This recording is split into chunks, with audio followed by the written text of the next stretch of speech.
Hello guys, WhatsApp, कैसे हैं आप सब। तो आज स्टार्ट करते हैं लक्ष्मीकांत का chapter number 31, that is chief minister. So let's begin. So इसके फर्स्ट पैराग्राफ में दिया हुआ है कि in the scheme of parliamentary system of government provided by the constitution. तो जो गवर्नर होते हैं वो नॉमिनल एग्जीक्यूटिव अथॉरिटी होते हैं, दैट इज डी ज्यूर। और जो चीफ मिनिस्टर होते हैं रियल एग्जीक्यूटिव अथॉरिटी होते हैं, दैट इज़ डी फैक्टो। तो आप इसको ऐसे याद रख सकते हैं कि डी फैक्टो में जो है फैक्ट आ रहा है, fact is that is the true thing. तो जो ट्रू पावर है वो किसके पास है, वो चीफ मिनिस्टर के पास है। तो इस ट्रिक से आप इसको याद रख सकते हैं। In other words, the governor is the head of the state while the chief minister is the head of the government. तो जो हमारे गवर्नर साहब होते हैं वो हेड ऑफ द स्टेट होते हैं और जो चीफ मिनिस्टर है वो हेड ऑफ द गवर्नमेंट होता है। और such the position of chief minister at the state level is analogous to the position of prime minister at the centre. अब नेक्स्ट देखते हैं appointment of the chief minister कि जो constitution है वो कंटेन नहीं करता स्पेसिफिक जो प्रोसीजर है अपॉइंटमेंट का और सिलेक्शन का चीफ मिनिस्टर का, जैसे हमने पीएम में भी देखा था। लेकिन जो आर्टिकल 164 है वो केवल ये कहता है कि जो चीफ मिनिस्टर है वो shall be appointed by the governor, कि जो अपॉइंट किए जाएंगे गवर्नर के द्वारा। However it does not imply that the governor is free to appoint anyone as a chief minister, कि उसने ये नहीं बताया कि जो गवर्नर है फ्री है अपॉइंटमेंट करने के लिए चीफ मिनिस्टर के लिए, इन accordance with the convention of the parliamentary system of government. तो कन्वेंशन के अकॉर्डिंग जो हमारा पार्लियामेंट्री सिस्टम ऑफ गवर्नमेंट का है कि गवर्नमेंट जो गवर्नर है has to appoint the leader of the majority party in the state legislative assembly as the chief minister. तो जो गवर्नर उसे अपॉइंट करेंगे जो मेजोरिटी पार्टी का लीडर होगा स्टेट लेजिस्लेटिव असेंबली में, चीफ मिनिस्टर। और जब किसी भी पार्टी की क्लियर मेजोरिटी नहीं होती असेंबली के अंदर, तो तब गवर्नर अपना पर्सनल जो डिस्क्रिशनल होता है उसको करते हैं सिलेक्शन में अपॉइंटमेंट के चीफ मिनिस्टर के अंदर। और इस सिचुएशन में गवर्नर यूजुअली क्या करता है कि जो लीडर होता है लार्जेस्ट पार्टी का या कोलिजन में बनती है जो गवर्नमेंट असेंबली के अंदर, उसे चीफ मिनिस्टर बना देता है और उसको बोलता है कि एक वोट ऑफ कॉन्फिडेंस हाउस में वो अपना शो करे 1 महीने के अंदर।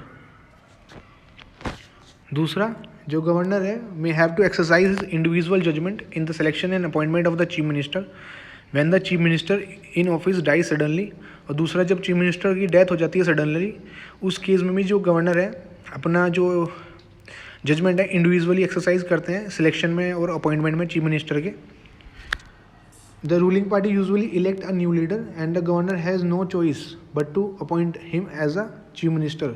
तो इसमें क्या दिया हुआ है कि there is no obvious successor, however on death of the chief minister, अगर रूलिंग पार्टी कोई नया लीडर इलेक्ट कर देती है तो गवर्नर के पास कोई चॉइस नहीं बचती कि जो रूलिंग पार्टी ने लीडर इलेक्ट किया है उसे ही अपॉइंट करना पड़ता है एज अ चीफ मिनिस्टर। और जो कॉन्स्टिट्यूशन है कोई does not require that a person must prove his majority in legislative assembly before he appointed as a chief minister.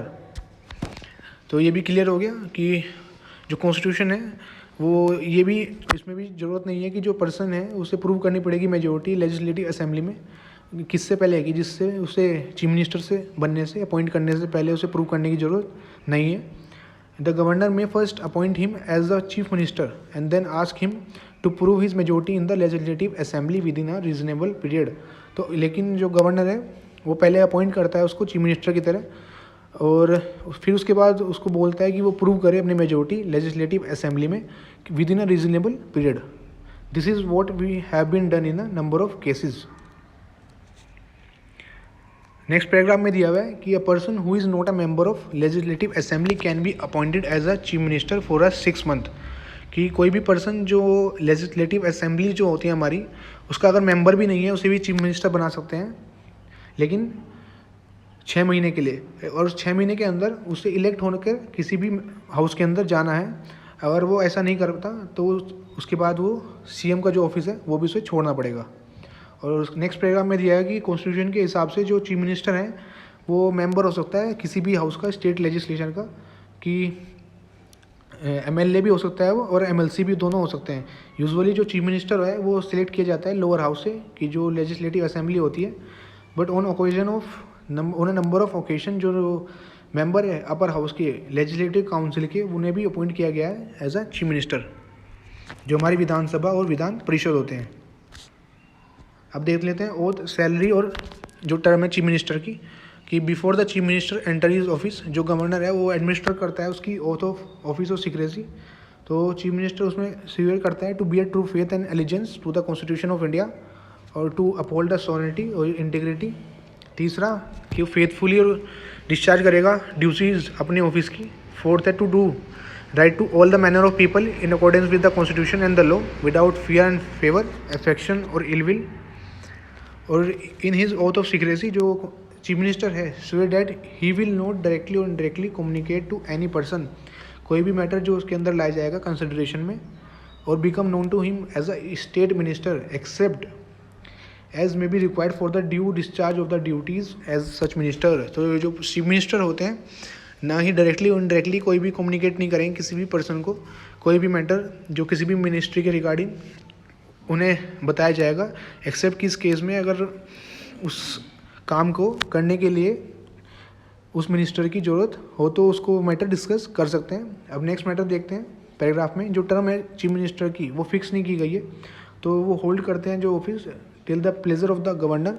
However इसका मतलब ये नहीं है कि जो गवर्नर है उनको कभी भी डिसमिस कर सकते हैं। He can not dismiss by the governor as long as वो मेजोरिटी सपोर्ट इन्जॉय कर रहे हैं लेजिस्लेटिव असेंबली की। ये गवर्नर उनको डिसमिस नहीं कर सकते कब तक, जब तक वो इन्जॉय कर रहे हैं सपोर्ट लेजिस्लेटिव असेंबली के अंदर। But if he loses the confidence of assembly तो वो उन्हें रिज़ाइन करना पड़ेगा और गवर्नमेंट जो गवर्नर है उनको डिसमिस कर सकते हैं। और जो सैलरी और अलाउंसेस होते हैं चीफ मिनिस्टर के वो भी वो डिटरमाइन किए जाते हैं स्टेट लेजिस्लेचर के द्वारा। In addition to the salary और अलाउंसेस जो पेबल होते हैं मेंबर को स्टेट लेजिस्लेटिव लेचर को, he gets sumptuary allowances, free accommodation, travel और मेडिकल फैसिलिटी एंड एक्सेट्रा। अब पावर और फंक्शन देख लेते हैं चीफ मिनिस्टर के। The power and function of the chief minister can be studied under the following head. तो पहले में देखते हैं इनका रिलेशन काउंसिल ऑफ मिनिस्टर से। तो इसमें जो दिया हुआ है कि जो गवर्नर है वो अपॉइंट करता है उन्हीं पर्सन को एज अ मिनिस्टर जो रिकमेंड किए जाते हैं चीफ मिनिस्टर के द्वारा। और जो चीफ मिनिस्टर है वो अलोकेट कर सकता है, शफल कर सकता है जो पोर्टफोलियो सिस्टम होता है मिनिस्टर के अमंग। पोर्टफोलियो सिस्टम मीन्स कि किसी भी मिनिस्टर को एक पर्टिकुलर मिनिस्ट्री दे देना।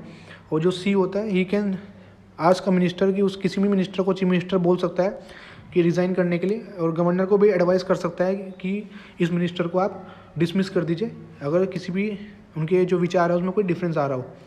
और he preside over the meeting of the council of minister and influences his decision. और वो गाइड करता है, डायरेक्ट करता है, कंट्रोल करता है, कोऑर्डिनेट करता है सभी एक्टिविटीज़ होती हैं सभी मिनिस्टर्स की।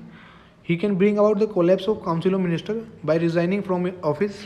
अगर चीफ मिनिस्टर अपने ऑफिस से रिज़ाइन कर सकता है तो काउंसिल ऑफ मिनिस्टर जो होती है पूरी रिज़ाइन करनी पड़ती है उसको भी।